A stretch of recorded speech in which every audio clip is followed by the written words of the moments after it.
This segment of the news is brought to you by Smitty's Cards and Coins. Would you like to know what your collectibles are worth? Come by 2281 Postal Road, Unit 4, across from the post office.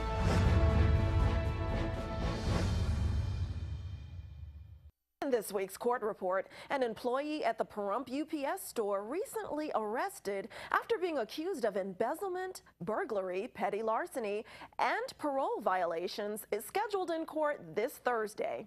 Police say Ted Barkley was seen on UPS surveillance camera footage taking a package out of the store. The package in question contained a wallet with cash, approximately $87, but when the package was delivered to the intended recipient, it was void of any currency. When police interviewed Barkley, he admitted that he had taken the money from the package. It was also discovered that Barkley is on active probation for narcotics and concealing evidence. During Barkley's formal arraignment, attorney Jonathan Nelson was appointed as a conflict attorney, and Nelson represents Barkley in other matters. The court also advised the defendant that he might be responsible for reimbursing the county for the use of his public defender. Then the court confirmed bail at $5,740, cash or bond, and set a pretrial hearing for October 12th. The defendant was then remanded to the custody of the Nye County Sheriff's Office. Barkley also has a pretrial hearing in a separate case scheduled on November 30th for the charge of possession of a controlled substance. The area woman who was rearrested on home invasion charges after facing charges including luring a child and indecent exposure after being accused of attempting to lure children into her vehicle at Ian Dortch Park, then allegedly exposing her breast, is now scheduled in court tomorrow for her pretrial hearing after it was continued per defense request. Shauna Lee Gibbons' preliminary hearing that was also previously scheduled for October 4th was vacated. However, the defendant did appear in court for her arraignment hearing.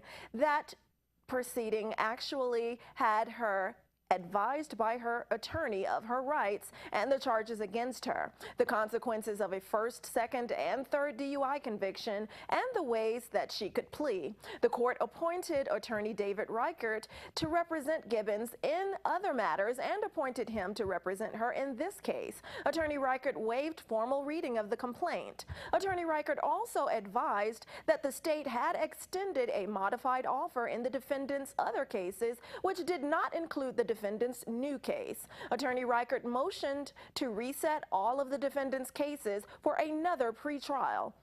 The state did not oppose. The court set a pretrial for October 11th, and the defendant was then remanded back to the custody of the Nye County Sheriff's Office. Among other bonds for various amounts connected to other various open cases of Gibbons, she retains an active $8,140 bond connected to the charges of 2 counts of luring a child or mentally ill person and indecent or obscene exposure, first offense. This has been your court report. I'm Eunette Gentry for News 46.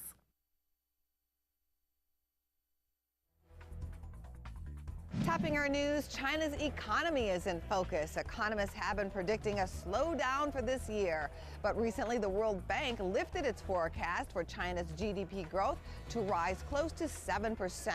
More data will be released this week. Traders and investors are bracing for retail details. The sector will report an update. It's likely there will be a boost from sales of trucks and cars as people in hurricane areas scramble to replace damaged vehicles. And there's a widely anticipated repeal vote today in Cook County about the soda pop tax. Reports say the 1 penny tax on sugary soft drinks and diet beverages could go away by December 1st. Thanks, Angela. Dozens of wildfires are burning ferociously in Northern California, destroying lives, homes, and dozens of vineyards. The blaze, which has burned more than 100,000 acres in the Napa and Sonoma valleys, is aided by the current drought conditions, low humidity, and high winds. 571 structures have burned, and unfortunately, at least 15 people are reported dead, with hundreds more reported missing. 20,000 people have been evacuated. The Tubbs fire is currently the 12th most destructive fire on record. A class action lawsuit has been filed in Clark County on behalf of the Las Vegas shooting victims who attended the Route 91 Harvest Festival. The suit is against Slide Fire Solutions and the sellers, manufacturers, and marketers of bump stock devices which convert semi-automatic weapons into fully automatic, increasing their firepower to hundreds of shots. And stay tuned to News 46. More local news is just ahead.